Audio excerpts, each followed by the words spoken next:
Luski wants to know if his donated sperm were used to father another child. I would like to be part of their life if I can. I want to know who I am, who their grandmother is, who their grandfather is. What really amazing things happen in my family that is part of you. Kate, this is so heartbreaking. A lot of families use these fertility clinics. What guardrails, what safeguards are in place? So according to the CDC, by the way, 78,000 babies in just 1 year were born using reproductive technology. And NBC News has found, Lester, that there is no single government agency empowered to crack down on these clinics if there are mistakes or malfunctions. One expert called it the Wild West. All right, Kate, thank you. Tonight, there is new alarm over the massive control China has over our nation's supply of drugs to treat everything from heart disease to depression to cancer. Concerns rising among U.S. officials that it threatens our health and national security. Stephanie Gosk has our NBC News investigation. There's a well-known fact about some of the most common drugs Americans take, from antibiotics to heart medicine to antidepressants. 80% of the key ingredients used to make them come from overseas, mainly from China. China's stated aim is to become the pharmacy to the world. Rosemary Gibson is the author of China RX. How much of our drug supply is controlled by China? We're so dependent on China that if they shut the door on sending medicines to us, our hospitals would shut down within a couple of months. In the case of some drugs, like antibiotics, China has a total stranglehold. We can't make penicillin anymore. The last penicillin plant in the United States closed in 2004. In March, a prominent Chinese economist suggested his country's control of the market could be used to send a message. If exports are reduced, could be used to send a message. It could be weaponized to bring a country to its knees. See, this is what I keep talking about to my viewers pertaining to bad leadership here in America that has put us where we are right now in the past 2 or 3 administrations, beginning with the Reagans and the Bushes. And this has been done all on the account of greed, money. Listen to the rest of this, please. he said the medical systems of some Western countries will not run well. Basically, we've outsourced our entire industry to China. That is a strategic vulnerability in and of itself. John Adams is a retired brigadier general. How are pharmaceuticals turned into weapons of war? Pharmaceuticals are necessary for our warfighters. They're necessary for our population to remain healthy, to cure diseases. If those are either toxic or they're not available, we're going to get sick and we will die. The U.S. and China are not at war, but there are tensions over trade. China's state-run paper said this week there's little chance the government would deliberately harm innocent Americans by cutting off the flow of antibiotics. Well, trust is everything. And do we trust? There have already been problems with contamination. In 2008, there were dozens of deaths tied to batches of the blood thinner heparin. And in the past year, more than 50 recalls of some of the most popular blood pressure medicines, contaminated in China and India with chemicals linked to cancer. How did we get here? How did this happen? We got here because it's cheap. Because we look at the next quarter's profits. The pressure for low-cost drugs pushed manufacturing to China. We have to reinvest in making medicines. The same way, how did we get here in the retail department towards after Sam Walton died, who developed and manufactured, that was we thought the American dream pertaining to Walmart, the founder of Walmart, that after he died, all of a sudden, they started buying all their goods over in other parts of the world. And you can go into Walmart right now and probably 75% of everything in there, or most everything in there, depending upon what Walmart that you walk into, their goods on their shelves will be coming from places like China or Japan or Mexico, or etc. This has happened right in front of our very eyes. And God only knows at the mama papa businesses that it hurt or destroyed. That's one reason why that everything went south. You know, all our manufacturing industrial, all our factories over here shut down.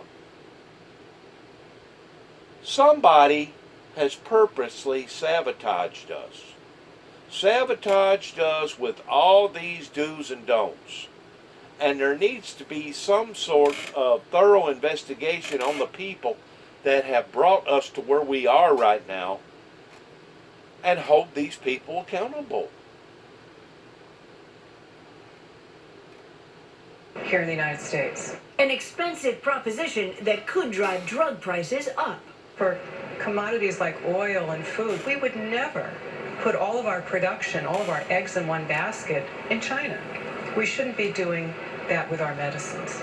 Stephanie, the fact that we rely on China for drugs that Americans take and need every day is alarming. What could be done? Well, the only way to regain control, Lester, is to move manufacturing back to the U.S. But experts tell us that private companies aren't going to do that on their own. They're going to need the federal government's help. And Lester, that means money. All right, Stephanie Goss, thank you much. In Maryland today, a dramatic crash landing on a busy highway. A small plane coming down shortly after takeoff and hitting a car. 2 people in the car suffered minor injuries, as did 2 people aboard the plane. The cause of the crash, not yet known. Not yet known. Not yet known. You know, so many people want to use either by pleading the fifth of their final answer or pleading insanity. Not yet known. This curse that has fallen upon to the American people, and I realize whenever I say something like this, a lot of people want to raise their eyebrows. But whenever Kenton, Tennessee, over here, in 1983, decided that they was going to illegitimately mark somebody towards them being mentally insane. And that's basically what they tried to do. Rather than the perpetrator that needed to go to a psychiatric ward, not only did they not induce punishment into his life, which would have been my biological father, James Robert Jackson, not only did they not effectively do their job towards sending the right person, but they took an innocent person such as myself and marked me, branded me, in me being the one that had the mental illness. And it wasn't me that had the mental illness.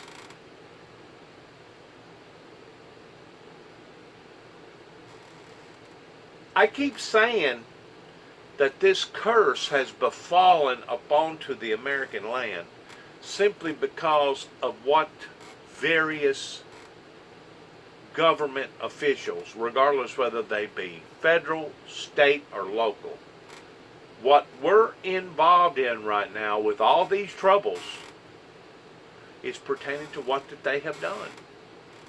Or rather than what they didn't do that they should have done. We have a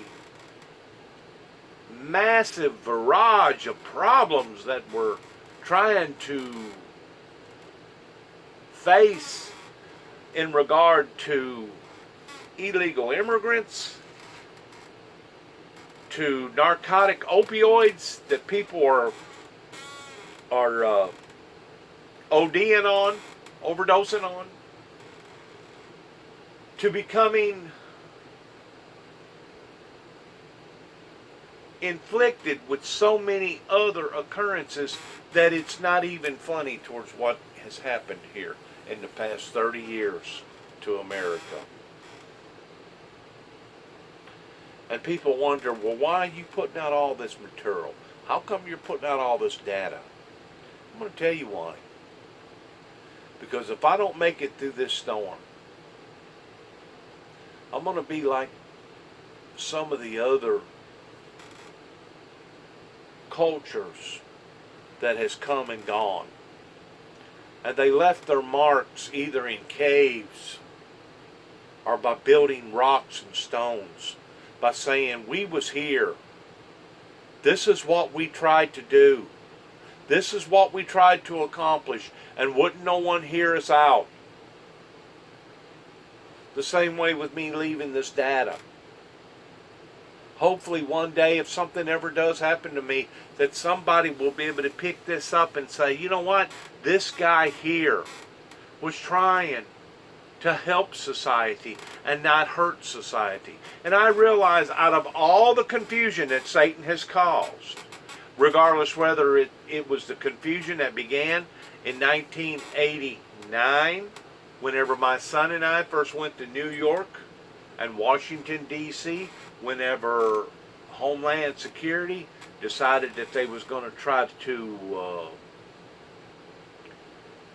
shadow me in towards being a possible problem with the United States government, or the occurrences that happened in 1991 up in Wheeling, West Virginia with the same government, the Homeland Security, or the other events that happened to me either up in Kentucky or out in Oklahoma. And yes, right here in the great state of Tennessee. There has been an ongoing pattern of people that has been probing, pushing, violating my humanitarian rights pertaining to freedom of speech, freedom of religion, now going all the way back to 1983, whenever they first tried to hex me or mark me over in Kenton, Tennessee, towards being somebody that was mentally incompetent. Since the two hands miraculously come out of heaven of an automobile that should have cut me completely in half, I have seen and felt and been through attack after attack after attack after attack. And if it hasn't been through some sort of an officials, either in Kentucky or Oklahoma or even the state of Tennessee, it's been an attack on a personal level. Just like me living here for the past 4.5 years and having to put up with the BS that I put up with, David and I, before my brother David died. Just ungodly amount of lies and just attack after attack after attack. I even told Mr. Tommy Moore, the judge that resides here in Weakley County, that you're beating the horse on the wrong end. And he knew exactly what I was talking about. I even walked up to Tommy Moore a few years ago whenever the drought struck here in 2008, 2009. And I do mean it was horrible drought, especially down towards Alabama and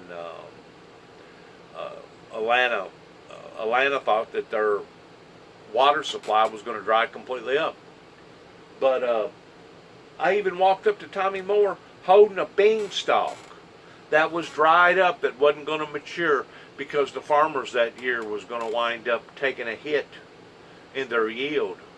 And I said to Tommy Moore, you're to blame for this. And he looked at me kind of funny. I go, yeah, remember 30 years ago whenever I tried to get you to help me, whenever they confiscated a sword from this ministry over in Jackson, Tennessee, and you said that that was out of your jurisdiction? I go, you have allowed for this to happen, Tommy. And he just kind of looked at me, dazed and confused, like, what is this guy talking about? And I think, I may be over-dramatizing what I'm fixing to say, but I think the same person, Tommy Moore, after 30 years has matured mentally, physically, and emotionally. And I hope he has matured spiritually. I think after 30 years, the man may have finally awoken to the degree that now he understands how come I, personally, the person that's talking to you right now, which is Dennis James Juby Jackson, of the reason why that I would have spent so much time and so much effort and so much passion and so much concern over not just the American people, but over the world. Lost souls. People who was going in the wrong direction since I was given my spiritual wonder that occurred to me in 1988 pertaining to, yes, a crown of thorns that was placed upon my head that, yes, even to this day, I still feel. The knowledge was given to me towards me being able to speak elegantly before my viewers. And a lot of times I don't even let myself be recognized because I don't want recognition for what I'm doing. What I'm doing for the Lord. I'm doing for the kingdom of God. I'm not doing for a church down the road. I'm not doing it for an organization, regardless whether it be the Baptist, the Presbyterians, the Church of Christ, or whatever organization is out there. I'm doing what I'm doing for the Lord thy God Almighty. Period. And one day, if I don't succeed in what God has appointed me or selected me for, I will leave my mark, and people will know that this guy right here, living in this area, tried to do everything within his own powers of helping not just the community, not just the society over here in America, but this guy tried to bring forth a divine message coming from a divine book called the Book of Life, the Holy Bible. Once more, thanks again. Good luck to all of us. And shalom in these terrible, terrible, tipsy-topsy times that we're living in. That, to be quite honest with you, I can't even read the roadmap or the signs towards what we're going to be involved in next, and how bad it's going to be, and how horrible that it's going to be. It's become so unhinged. It has become so unstable that even the professionals that thought that they could forecast something that where we was going to be today versus tomorrow versus next year versus 10 years from now, I don't even think that they have a clue towards what's going on, because look at what happened. Look at what has happened to us in the past 20, 30 years. We're solely dependent upon drugs that keep people alive from another nation, from another country, that at any given will could flip on us and say, well, you know what, we're just going to cut off all your medical supplies. You don't think that would put us to our knees? Think about it. Shalom. Good luck to all of us. See you. Bye.